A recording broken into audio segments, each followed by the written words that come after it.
Oke, assalamualaikum warahmatullahi wabarakatuh.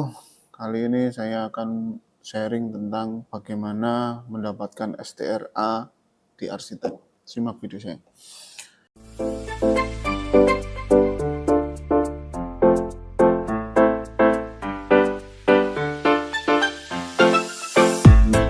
Oke, menurut Undang-Undang Pasal 6 Ayat 1 Undang-Undang Nomor 6 Tahun 2021 tentang arsitek, untuk menjadi seorang arsitek, seseorang wajib memiliki surat tanda registrasi arsitek atau STRA. Jadi kalau kalian yang teman-teman ini yang masih sudah lulus S1 tapi belum memiliki STRA, maka belum bisa disebut arsitek, maka sebutannya adalah asisten arsitek atau junior arsitek. Di situs webnya ini ada dua macam cara untuk mendapatkan arsitek. Jadi ada pertama EPA RM, terus yang kedua dari pendidikan PP Ars atau S2 Desain ya. EPA RM ini adalah kepanjangan dari Program Ekuivalensi Pendidikan Arsitektur dan Rekognisi Magang.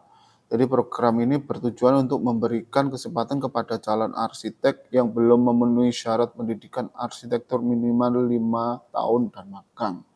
Nah, siapa yang bisa mengikuti EPA-RM? Jadi EPA-RM ini adalah yang lulusan di bawah tahun 2015. Yang lulus S1 Arsitektur sampai dengan Desember 2015 dan belum pernah memiliki SKA. Jadi kalau saya ini tahun 2008 lulusannya, jadi bisa mengikuti program EPA-RM. Nah, kalau 2015 ke atas itu melalui jalur PP Ars atau 2 jenjang desain ya. PP Ars itu pendidikan profesi arsitektur, jenjang keprofesian di tempat yang sudah diakui oleh DAI. Yang pertama adalah kita harus jadi anggota IAI dulu. Saya sudah menjadi anggota IAI tahun 2009, kemudian vakum sampai jadi anggota lagi 2022, saya melakukan pemutihan dengan membayar melunasi iuran keanggotaan. Kemudian yang wajib adalah penataran kode etik atau PKE untuk arsitek ya. Seminar ini wajib, jadi kita memakai baju putih hitam. Jadi penataran ini kita dikasih bagaimana kode etik sebagai seorang arsitek atau kendala-kendala dan lain-lain, bagaimana problem solving dan lain-lain semuanya. Ternyata syaratnya itu cuma sama PKI. Jadi kalau saya sampai PKA atau PKA itu adalah pengembangan keprofesian arsitek, ada 1, 2, 3. Nah, saya berhubung tidak tahu informasi, saya mengikuti ketiganya. Padahal untuk mengikuti jenjang EPA-RM cukup dengan PKE. Nah, kemudian setelah saya ikut PKE semua sertifikat, kita harus memasukkan data diri kita di webnya DAI. Webnya DAI itu kita bisa klik DAI, kemudian Dewan Arsitek Indonesia. Setelah itu kita bisa mengisi ada profil, pendidikan, portofolio, magang, dan lain-lain. Nah, yang perlu kita cari atau yang kita isi ada nanti di proses EPA-RM adalah validasi. Ini divalidasi data diri kita. Kemudian portofolio, ada pendidikan dan portofolio. Portofolio ini kita pernah pengalaman kerja minimal 6 tahun untuk EPA-RM, 4 tahun untuk EPA, dan 2 tahun untuk RM.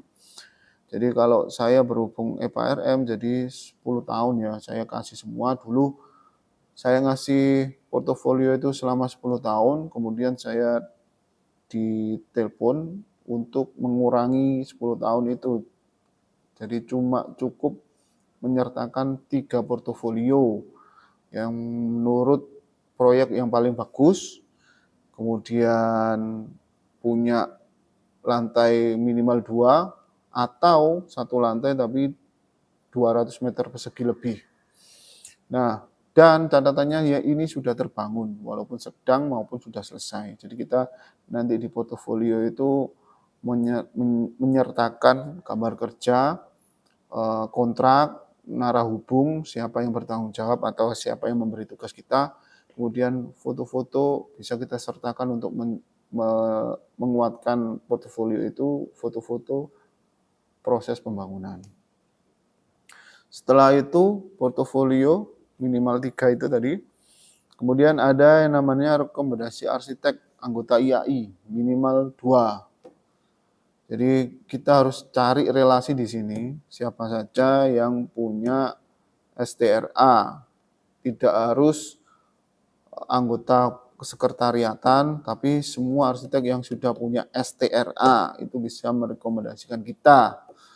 Jadi di situ bisa kita lihat, dicek di DAI, arsitek ber-STRA itu siapa aja, wilayahnya di mana, alamannya di mana, kita bisa lihat di situ siapa aja. Nah, nanti kita setelah dapat tanda tangan, nanti kita upload di sini, ada formatnya. Nah, ternyata di sini pada saat kita minta rekomendasi ini ada poin yang namanya wawancara ya.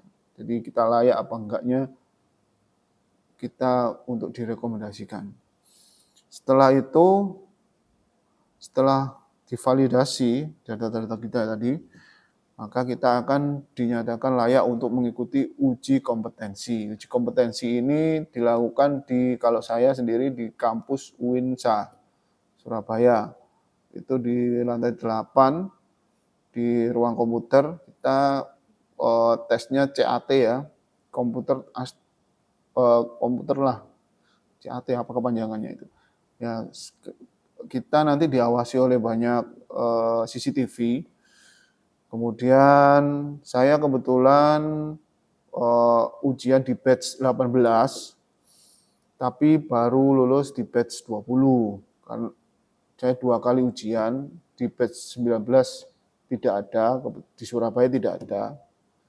Yang ada itu 18, 20. Jadi tidak per bulan ujian itu ada. Jadi kita harus berusaha semaksimal mungkin, kalau bisa sekali ujian bisa selesai. Kalau pengalaman saya tidak lulus di modul 4. Ujian arsitek, kompetensi arsitek itu ada 5 modul. Saya kebetulan pada saat batch 18 saya tidak lulus di modul keempat. Jadi saya harus mengulangi di batch 20 untuk 1 modul saja ini, 4. Nah, di ujian kompetensi ini ada 5 modul. 5 modul itu bagian pertama adalah perencanaan dan perancangan, bagian 2 manusia, bangunan dan lingkungan, bagian 3 sistem bangunan lintas disiplin dan teknologi, bagian 4 manajemen proyek dan praktek, bagian 5 sejarah teori dan seni. Nah, nanti ke semua modul ini harus lulus. Jika salah satu modul ini tidak lulus, maka kita harus mengulangi yang modul. Dan harganya berbeda-beda ya. Core dari modul ini ada, jadi nanti pas kita ujian itu ada 2 sesi, pagi dan siang. Pagi itu modul 1 dan 4, yang siangnya 2, 3, 5. Jadi 1 dan 4 ini padat sekali ya. Kemudian setelah kita lulus 5 modul, kita akan dikasih sertifikat dalam bentuk soft copy ya. Sebelumnya kalau kita sudah masuk ujian itu kita akan dimasukkan grup sendiri, grup-grup yang sudah lolos ujian kompetensi. Di situ akan diumumkan tata cara dan lain-lain. Nah, setelah dapat STRA, maka kita bisa cek barcode-nya itu di-scan, kita bisa lihat bahwa data diri kita itu sudah ada di situs Dewan Arsitek Indonesia bahwa arsitek ini sudah ber-STRA. Berarti setelah dapat itu kita otomatis officially jadi arsitek. Semoga bermanfaat video kali ini. Jika ada yang tanyakan silakan di komen. Saya akhiri, assalamualaikum warahmatullahi wabarakatuh.